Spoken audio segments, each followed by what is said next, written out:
சொன்னால், வயிற்றிலே இருக்கக்கூடிய செய்வினையை எவ்வாறு எடுப்பது?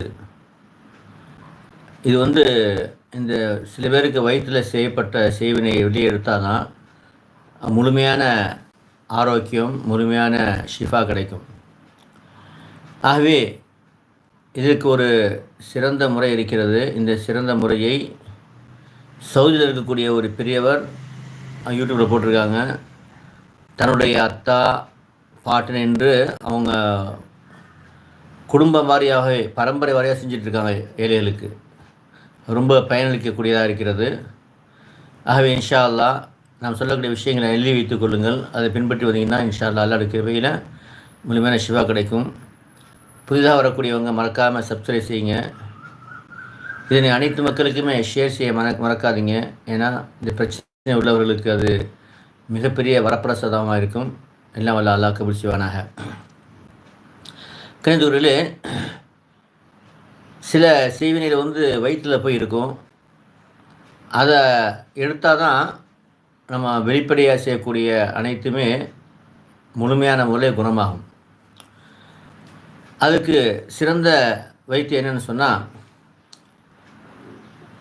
இழந்த இலை, இறந்த பழம் இருக்கு இல்லையா, இழந்த பழம், அதனுடைய இலையை நல்ல 7 இலை எடுத்துக்கொள்ளுங்கள். அது ஓட்டை இருக்கக்கூடாது, பூச்சி இருக்கக்கூடாது, ரொம்ப நல்ல இலையாக செலக்ட் பண்ணி எடுத்துக்கோங்க. அதை என்ன செய்யணும்னு சொன்னால், நல்ல அம்மியில் வச்சு அரைச்சிடணும், சின்னதாக அரைச்சிடணும். அரைத்து விட்டு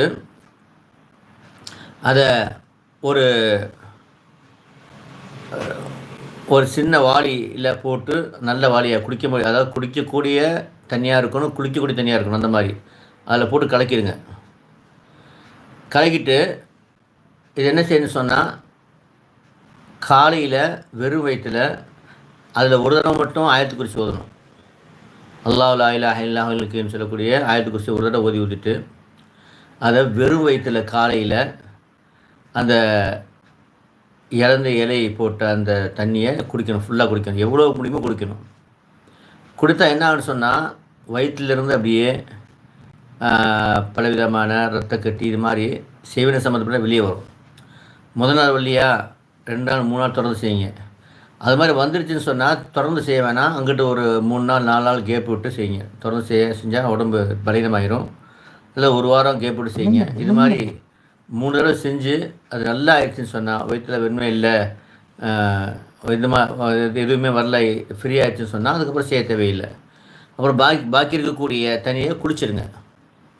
பாக்கி இருக்கக்கூடிய தண்ணியில் குளிச்சிடுங்க. அதே சமயத்தில் சில பேருக்கு, அதாவது கணவன் மனைவி உறவு செய்யாமல் இருப்பதற்காக வேண்டி, உறவில் கூடாமல் இருப்பதற்காக வேண்டி சேவனை செய்வாங்க. இப்படிலாம் செய்வாங்களா? அதெல்லாம் செய்வாங்க. என்ன, அல்லாஹ் தான் அவங்கள பாதுகாக்கணும். அப்படி செய்கிறது மிகப்பெரிய அநியாயம். இந்த அநியாயத்துக்கு அல்லாஹ் தஆலா மறுமையில் மிகப்பெரிய தண்டனை கொடுப்பான். செய்வினை செய்கிறதே பெரிய அநியாயம். அது அல்லாஹ்வுடைய பயம் இல்லாமல் மட்டும்தான் செய்வாங்க. ஒரு மனிதன் செய்வினை செய்யப்பட்டு பாதிக்கப்பட்டான்னு சொன்னால், அவன் படக்கூடிய அத்தனை கஷ்டத்துக்கும் இவனுடைய நன்மையை கொடுத்தா அவன் மறுமையில். புரிஞ்சுக்கிட்டீங்களா? ஒரு மனிதனுக்கு செய்வினை செய்து யார் செய்வினை செய்யப்பட்டானோ அவன் கஷ்டப்படுறான் இல்லையா, அவன் படக்கூடிய கஷ்டம் அனைத்துக்குமே யார் செய்வினை செஞ்சானோ அவனுடைய நன்மை வந்துகிட்டே இருக்கும். ஏன்னா அவனுக்கு அதான காரணம், அவனுக்கு காரணமானவன் அவன் தானே. இந்த மறுமையில் அல்லாஹ் தஆலா என்ன செய்வான்னு சொன்னால், ஹதீஸில் இருக்கிறது, எல்லாரையும் கூட்டம் ஒருத்தன்ட்ட பெரிய தொழுகை, நோன்பு, ஜக்காத்தெல்லாம் மழை எல்லாரும் இருக்கும். அப்போது அல்லாஹ் சொல்ல, இன்று அநியாயம் இழைக்கப்பட மாட்டாது, எல்லோரும் கூப்பிடுவான். கூட்டணும் எல்லாருக்கும் சொல்லுவாங்க, இவன் யாரெல்லாம் இவன் என்னை அடித்தான், என்னை திட்டினான், இவனுடைய பணத்தை பிடுங்கினான், அபகரித்தான் அப்படின்னு சொல்லும்போது எல்லாருக்கும் அல்லாஹ் இவனுடைய நன்மை கொடுத்துட்டே இருப்பான். அப்போ செய்வினை செய்யப்பட்டால் வருவான், என்ன சொல்லுவான், யாரெல்லாம் எனக்கு செய்வினை செஞ்சான், அதனால் நான் வாழ்நாள் பாதிக்கப்படும். அப்படியா? அப்போ எல்லாத்தையும் வலிக்க முடிஞ்சு போச்சு. அதுக்கு பணம் கொடுத்தாலுமே எவ்வளோ பெரிய நஷ்டம். அதனால் செய்வினை என்பது சாதாரண விஷயம் இல்லை. நம்ம ஒரு சின்ன ஒரு மனசு ஏற்படக்கூடிய ஒரு கோபத்திற்காக வேண்டி செய்வனை செஞ்சிடுவோம். நேரடியாக தாக்க முடியாது செய்வனை. ஆனால் அப்படி தாக்கினா, செய்வனை செஞ்சுட்டா என்னாகும், மிகப்பெரிய இழப்பை மறுமையை சம்பாதிக்க நேரிடும். அதாவது மாபெரும் பாவங்களில் செய்வினை ஒன்று. ஷிர்க்கு செய்கிறது, செய்வினை செய்கிறது, கொலை செய்கிறது, இதெல்லாம் வந்து தற்கொலை செய்கிறது, மற்ற பொருளை அபகரிக்கிறது, இதெல்லாம் வந்து மாபெரும் பாவங்கள், பெரிய பாவங்கள். அதனால் கணித்துறையில் இந்த விஷயத்தில் கவனமாயிருங்க. பா தப்பு யார் செஞ்சாலும் மன்னிச்சுட்டுங்க, அப்போ முடிஞ்சு போச்சு. அதுக்காக உங்களுடைய வாழ்க்கை இழக்க போகிறீங்களா மறுமையில்? அது மாத்திரம் இல்லாமல் அந்த சேவனை செய்யப்பட்டனுடைய அந்த அவனுடைய துவா இருக்குல்ல, யாரெல்லாம் என்னை யார் இவன் செஞ்சானோ அவனை பிடிச்சிக்கணும்னு சொன்னான் நிச்சயமாக செய்வனை செய்தவன் அதனை அனுபவிக்காமல் இறக்க மாட்டான் மறுமை இந்த உலகத்தில். அவனுடைய பாதிப்பு நிச்சயமாக அவனுக்கு வரும், அவனுடைய குடும்பத்துக்கு வரும். அவனுக்கு மட்டுமல்ல, அவனுடைய குடும்பத்துக்கு வரும். யார் செய்வினை செய்யணும் அவனுடைய குடும்பத்துக்கும் அந்த எஃபெக்ட் உண்டாகும். ஆகவே இந்த செய்வினை செய்விட்டு முழுமையாக தவிர்த்து கொள்ளுங்கள். ஆகவே இப்போது செய்வினை செய்யப்பட்டவங்க இதுக்கு வந்து இரண்டாவது, அதாவது கணவன் மனைவி ஒன்று கூடாமல் இருப்பதற்காக செய்வினை செய்வாங்க. அல்லாஹ் அக்பர், எவ்வளோ பெரிய பெரிய ஒரு அநியாயம் இது. அப்போது அவங்களுக்கு என்ன தீர்வுன்னு சொன்னால் அவங்களுக்கு இதுதான். இதே மாதிரி காலைல குடிச்சிட்டு அந்த தண்ணியில் என்ன செய்யுங்க, 2 பேருமே கணவன் மனைவி என்ன செய்யுங்க, வாய்ப்பு இருந்தால் ஒரே பாத்ரூமில் குளிக்கலாம், அந்த தண்ணியை எடுத்து ஊற்றி குளிக்கலாம், இல்லைனா தனித்தனியான சில பிரிச்சுட்டு குளிக்கலாம். இந்த மாதிரி நீங்கள் செஞ்சுட்டு வந்தீங்கன்னு சொன்னால் தொடர்ந்து இந்த தண்ணியில் குளிக்கிறது என்ன செய்யலாம், 1 வாரம் குளிக்கலாம்.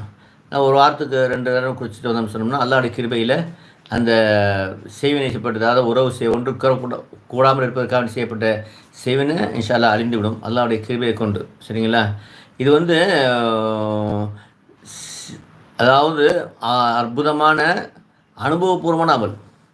ஏன்னா இந்த செய்வினைக்கு வந்து இந்த இலந்தைகளையே பல இடத்துல சொல்கிறாங்க, பல உலமாக்கள் சொல்கிறாங்க. அந்த அல்லாஹ் தஆலா அந்த இலந்த இலைக்கு அவ்வளோ பெரிய சக்தியை வைத்திருக்கின்றான். அல்லாஹ்வுடைய படைப்பு. ஆகவே அல்ஹம்துலில்லாஹ், அப்போ அல்லாஹ்வுக்கு தெரியும் இது மாதிரி வரணும். அவ்வளோ பெரிய சக்தியை அந்த இலந்த இலைக்கு வைத்திருக்கின்றான். என்ன செய்யுங்க, பயன்படுத்தி கொள்ளுங்கள். அது மாத்திரம் இல்லாமல் நாம் என்ன செய்யணும்னு சொன்னால் ஒரு பாதுகாப்பு எப்படி பாதுகாப்புறது, காலை மாலை ஆயத்து குர்சி இருக்கு இல்லையா, ஆயத்து குர்சியை அல்லாஹ் லா இலாஹ இல்லல்லாஹ் ஓதிட்டு கடைசியில் வரணும் வலா யவுது ஹிஃபுதுஹு வஹுல் அலியுல் அஸீம், அதை மட்டும் 3 தடவை அப்படி ஓதி என்ன செய்யணும்னு சொன்னால் நீங்கள் கீழே பூண் ஊதிடணும்.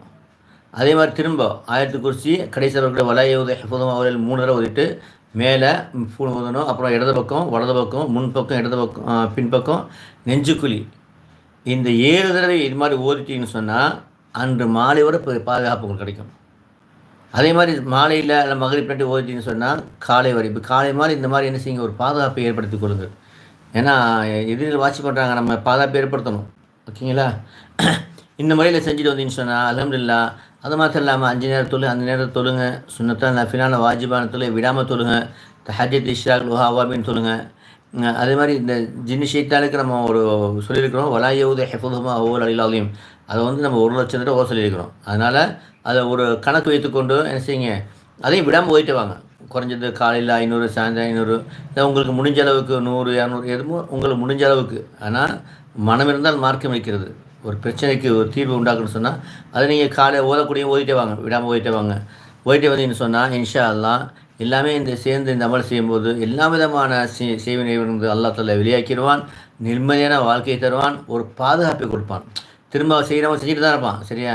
அப்போ நமக்கு ஒரு பாதுகாப்போட நான் சொல்லக்கூடிய இந்த பாதுகாப்புன்னு சொன்னால் அது நமக்கு ஒரு பாதுகாப்பு அரணாக வந்துடும். வர்றவனுக்கு யார் செய்யணும் அவனுக்கு திரும்பி போயிடும், நெருங்க முடியாது. அது எவ்வளோ பெரிய சேவை செஞ்சாங்க. ஆகவே இந்த மாதிரி செய்து நீங்கள் உங்கள் தற்காத்து கொள்ளுங்கள்.